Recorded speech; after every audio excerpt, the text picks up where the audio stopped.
இன்னைக்கு வந்து நம்ம எந்த படத்தை பற்றி பார்க்க போகிறோம் அப்படின்னா வந்து கருடன் படம். அதை பற்றி தான் வந்து நான் பேச போகிறேன். போன தடவை ஸ்டார் இந்த வீடியோவில் வந்து பேசின மாதிரி ரிவ்யூலாம் கிடையாது, ஒரு சின்ன ஒப்பீனியன். படம் பார்த்துட்டு ஃப்ரெஷ்ஷாக ஒரு ஒப்பீனியன் சொல்லலாம் அப்படின்றதுக்காக தான் இந்த படத்தை பற்றி பேச போகிறோம். RS செந்தில்குமார் அப்படின்றவர் தான் வந்து டைரக்ட் பண்ணியிருக்காரு. இதுக்கு முன்னாடி அவர் நிறைய படங்கள் எடுத்திருக்காரு. எதிர்நீச்சல், காக்கி சட்டை, பட்டாசு, அந்த மாதிரி ஒரு 4-5 படம் எடுத்திருக்காரு. அண்ட் விடுதலையில் வந்து எனக்கு தெரிஞ்ச டைரக்ஷன் டீம்லேயும் இருந்திருக்காரு. விடுதலையில் வந்து கோ ரிட்டன் பண்ணியிருக்காரு அப்படின்னு சொல்லி நான் ரீசெண்டாக தான் பார்த்தேன். இந்த படம் நான் எக்ஸைட்டடாக போனதுக்கான காரணம் வந்து டேரக்டர் இல்லை, நான் மெயினாக போனதுக்கான காரணம் வந்து வெற்றிமாறன் சார் வந்து ப்ரொடியூஸ் பண்ணுறாரு. அதுவும் இல்லாமல் அவரோட கதை அப்படின்னு சொல்லியிருந்தனால அது ரொம்ப எக்ஸைட்டிங்காக இருந்துச்சு. அவர் ப்ரொடியூஸ் பண்ணுறதே நல்ல படங்கள் மட்டும் தான் ப்ரொடியூஸ் பண்ணுவார். நல்ல படங்கள் இந்த சென்ஸ் வந்து கொஞ்சம் ரூட்டடாக நம்மளுக்கு ஏதாச்சும் ஒரு கருத்து சொல்கிற மாதிரி அந்த மாதிரி படங்கள் தான் அவர் ஜென்ரலாக சூஸ் பண்ணுவார். அவரோட படங்களும் அப்படி தான் இருக்கும். ஸோ அவரோட ஸ்டோரியும் ஆட் ஆயிருக்கு அப்படின்னும் போது அப்போ ஏதோ ஒரு ஸ்பெஷலாக என்னமோ ஒன்று இருக்க போகுது. ஒரு ஆவரேஜ் கமர்ஷியல் ஃபில்மாக இல்லாமல் ஏதோ ஒன்று புதுசாக கண்டிப்பாக இருக்கும் அப்படின்னு நம்பிக்கையில் தான் போனேன். அதையும் தாண்டி இன்னொரு விஷயம் வந்து சூரி, அவரோட வளர்ச்சியை பார்க்கும்போது ரொம்ப ஹாப்பியாக இருக்குது. ஏன்னா வந்து ஒரு காமெடியனாக இருந்து ஒரு ஸ்டார் ஆகிற இடத்துக்கு அவர் வந்துக்கிட்டு இருக்காரு. இன்னும் அடுத்த 2-3 படங்கள் அவருக்கு லைனில் இருக்குது. கூட்டுக்காளி, அப்புறமா ராம் சாரோட ஒரு படம், அந்த மாதிரி ஒரு 2-3 படம் அவருக்கு லைனப்பில் இருக்காது. அது மட்டும் அந்த 2-3 படம் மட்டும் கரெக்டாக இப்போ விடுதலை 2ல் வேற இருக்காரு. ஸோ இந்த மாதிரி 2-3 படங்கள் வந்து அவர் கிளிக் ஆயிடுச்சுன்னா எனக்கு தெரிஞ்ச அவர் வேற எங்கேயோ போயிடுவார். ஸோ அவரும் இந்த படத்தில் இருக்காருன்னும் போது அதுவும் ஒரு எக்ஸைட்டிங்கான ஃபேக்டராக இருந்துச்சு. ஓகே, அப்போ சூரிய இருக்காருன்னா இப்போ அவர் சூஸ் பண்ணுற ஸ்கிரிப்ட்ஸ்லாம் வந்து கரெக்டாக சூஸ் பண்ணுறாரு. அதாவது ஒரு ஹீரோவாக நடிக்க போகிறோம் அப்படின்னா. பட் இந்த படத்தில் அவர் ஹீரோ இல்லை, ஒரு சைட் கேரக்டர் மாதிரியே தான் இருக்காரு. பட் அவருக்கான இம்பார்ட்டன்ஸ் இருக்குது. படத்தை பற்றி பேசணும்னா வந்து எனக்கு பர்சனலாக எங்கேயுமே கனெக்டே ஆகல, ஒரு இடத்துல கூட கனெக்டே ஆகல. ரொம்ப சிம்பிள் தான். 2 ஃப்ரெண்ட்ஸ் இருக்காங்க. அந்த 2 ஃப்ரெண்ட்ஸும் சின்ன வயசுலேருந்தே ரொம்ப ஃப்ரெண்ட்ஷிப்பாக இருக்காங்க. யாரையும் விட்டு கொடுக்க மாட்டாங்க. இவனுக்கு ஒரு பிரச்சனை அவன் அடிக்கிறான், அவனுக்கு ஒரு பிரச்சனை இவன் அடிக்கிறான். அந்த மாதிரி வந்து மாற்றி மாற்றி வந்து அவ்வளோ நட்பு தான் முக்கியம் அப்படின்னு சொல்லியிருக்காங்க. அப்படி இருக்கும்போது வந்து ஒரு விஷயத்தினால நான் பெருசாக ஸ்பாயில் பண்ண விரும்பல. கண்டிப்பாக எல்லாருமே படம் பாருங்கள். ஒரு விஷயம் நடக்குது, ஒரு கான்ஃப்ளிக்ட் நடக்குது. அதனால இவங்க 2 ஃப்ரெண்ட்ஸ் பிரியிறாங்க. அது ஒரு ஒரு சொத்துக்காகன்னு வச்சுக்கோங்களேன். அது நான் என்ன எதுன்னு நான் சொல்ல விரும்பல.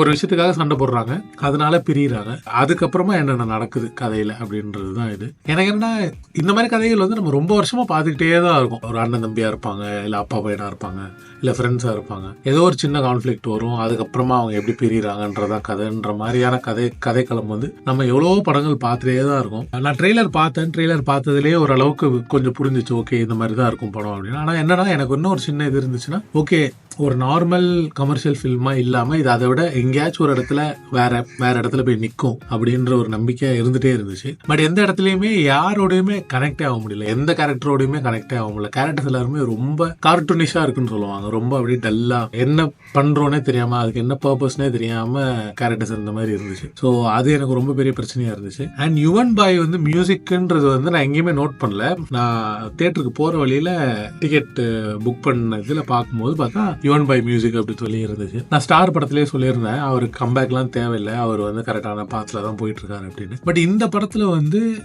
எங்கேயுமே யுவனோட மேஜிக் தெரியவே இல்லை. அது ஒரு சின்ன ஒரு வருத்தம் இருந்துச்சு. மியூசிக் வந்து அப்படியே போயிட்டே இருக்கு. பாட்டு 2 பாட்டு இருக்குன்னு நினைக்கிறேன். அந்த 2 பாட்டுமே ஒர்க் அவுட்டே ஆகல, ரொம்ப டல்லாக தான் இருந்துச்சு. எல்லாமே என்னோட ஒப்பீனியன் தான், இதுதான் கரெக்ட், இப்படி தான் இருக்கணும் அப்படின்னு நான் சொல்ல வரல. நம்மளுக்கு அந்த அளவுக்கு அறிவுலாம் இல்லை. பட் என்னோட ஒப்பீனியனுக்கு சொல்கிறேன், பாட்டுலாம் ரொம்ப ரொம்ப பழைய காலத்து ஸ்டைலாகவே இருந்துச்சு. இப்போதைக்கு உள்ள ட்ரெண்டுக்கு ஏற்ற மாதிரி போடணும்னு சொல்ல வரல. அவரோட மேஜிக் இல்லாத மாதிரி எனக்கு தோணுச்சு. அது இல்லாமல் சசிகுமார் சார் இருக்காரு. எல்லாருமே சசிகுமார் சார்லாம் எனக்கு தெரிஞ்சு ஒரு வில்லேஜ் ரோல் பா அப்படின்னா எனக்கு தெரிஞ்சு எல்லா இடத்துக்கும் சசிகுமார் சார் தான் நான் வரும்னு நினைக்கிறேன். ஏன்னா அவர் வந்து அவ்வளோ பர்ஃபெக்டாக இருக்காரு. அந்த கேரக்டர் வந்து நீங்கள் கொடுத்துட்டீங்கனாலே அவர் சும்மா வாழ்றாரு. அப்படியே பெருசாக அவர் நடிக்கலாம் இல்லை, அப்படியே வாழ்றாரு. அது அவருக்கு அவ்வளோ சூப்பராக போய் உட்காருது. மற்றபடி கதையில் பெருசாக ஒன்றுமே இல்லை. ஒரு ட்விஸ்ட் டர்ன்ஸ்லாம் நான் எல்லா கதையிலும் இருக்கணும்னு சொல்ல வரல. அட்லீஸ்ட் நம்ம இந்த மாதிரி ஒரு படம் எடுக்கிறோம் அப்படின்னா நம்மளை என்கேஜ் பண்ணி கூட்டிட்டு போகணும். ஏன்னா இந்த மாதிரி படங்கள்ல என்ன பிரச்சனை அப்படின்னா, ஃபைனலா என்ன நடக்க போகுதுன்னு நம்மளுக்கு தெரிஞ்சிடும். ஆப்வியஸா யாரோ ஒருத்தவங்க அங்க ஜெயிக்க போறாங்க, அது யாருன்றது நம்மளுக்கு படம் போற போக்குல நம்மளுக்கு தெரிஞ்சிடும். மோஸ்ட்லி ஹீரோ தான் ஜெயிப்பாரு. அப்படி இல்லைன்னா ஹீரோ ஜெயிக்கலனாலுமே அந்த படம் எங்க போய் முடிய போகுதுன்னு நம்மளுக்கு தெரிஞ்சிடும். ஸோ இந்த மாதிரி படங்களுக்கு என்ன பிரச்சனைனா, எனக்கு எண்டு தெரியும், ஆனாலும் நான் 2 மணி நேரம் உட்காந்து என்னை பார்க்க வைக்கணும். அந்த அளவுக்கு ஸ்கிரீன் பிளே வந்து பேஸ் பண்ணி வச்சா மட்டுமே தான். அதாவது ஸ்லோவா இருக்கு அப்படின்னு நான் சொல்ல விரும்பல. நான்லாம் வந்து டெட் ஸ்லோவான படங்கள்லாம் பார்த்துருக்கேன். நவருவே நான் ஒரு ஸ்க்ரீன் பிளே அதெல்லாம் பார்த்துருக்கேன். ஸோ ஸ்க்ரீன் பிளே ஃபாஸ்ட்டாக இருக்கணும் ஸ்லோவாக இருக்கணுன்ற டிபேட்குள்ளே நான் வரல. நான் என்ன சொல்ல வரேன்னா, கதை எண்டில் என்ன நடக்க போகுது நம்மளுக்கு இப்போ ட்விஸ்ட் இருக்குது, டேர்ன்ஸ் இருக்குது.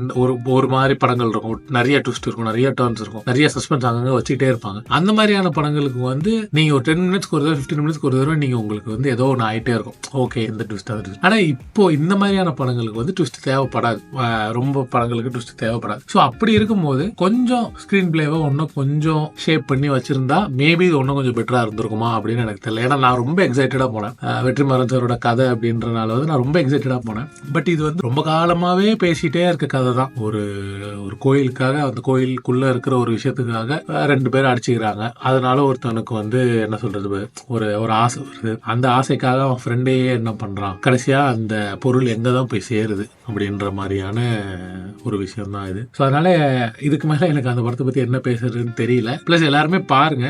அதாவது இப்ப நான் இந்த படத்தை பத்தி நான் சொல்றேன், என்னோட ஒப்பீனியன் சொல்றேன் அப்படின்றனால ஓகே இது நல்லா இல்லை போல அதனால நம்ம போய் பார்க்க கூடாது அப்படின்னு இருக்கக்கூடாது. நான் என்னன்னு சொல்லல, பெரிய பெரிய ஆளுங்க இருக்காங்க. இப்போ பரத்வாஜன் சார் மாதிரி இல்ல அபிஷேக் மாதிரி அவங்கலாம் வந்து இந்த படம் நல்லா இருக்கு நல்லா இல்லைன்னு சொல்லுவாங்க. அதுக்காக போய் பார்க்காம இருக்கக்கூடாது. எல்லாரும் எல்லா படத்தையும் பாருங்க, எல்லா படத்தையும் சப்போர்ட் பண்ணுங்க. உங்களுக்கு பிடிச்சிருக்கா பிடிக்கலையான்றத அதுக்கப்புறமா வெளியே வந்து பேசுங்க. யாரோ ஒருத்தர் சொல்லிட்டாங்கன்றதுக்காக தயவு செஞ்சு பார்க்காம இருக்காதீங்க. உங்களுக்கு பார்த்துட்டு அப்புறம் இது பிடிச்சிருக்குப்பா இது பிடிக்கலப்பான்றது அதுக்கப்புறமா நீங்க விமர்சனம் வைங்க, அது தப்பே கிடையாது. ஸோ எனக்கு பொறுத்த வரைக்கும் இந்த படம் வந்து எனக்கு பெருசாக எங்கேயுமே கனெக்ட் ஆகலை. ஒரு கேரக்டர் கூட எனக்கு கனெக்டே ஆகலை. ஸோ அதனால எனக்கு இந்த படம் கொஞ்சம் டிசப்பாயிண்டிங்காக இருந்துச்சு. பட்டாசுமே எனக்கு டிசப்பாயிண்டிங்காக தான் இருந்துச்சு.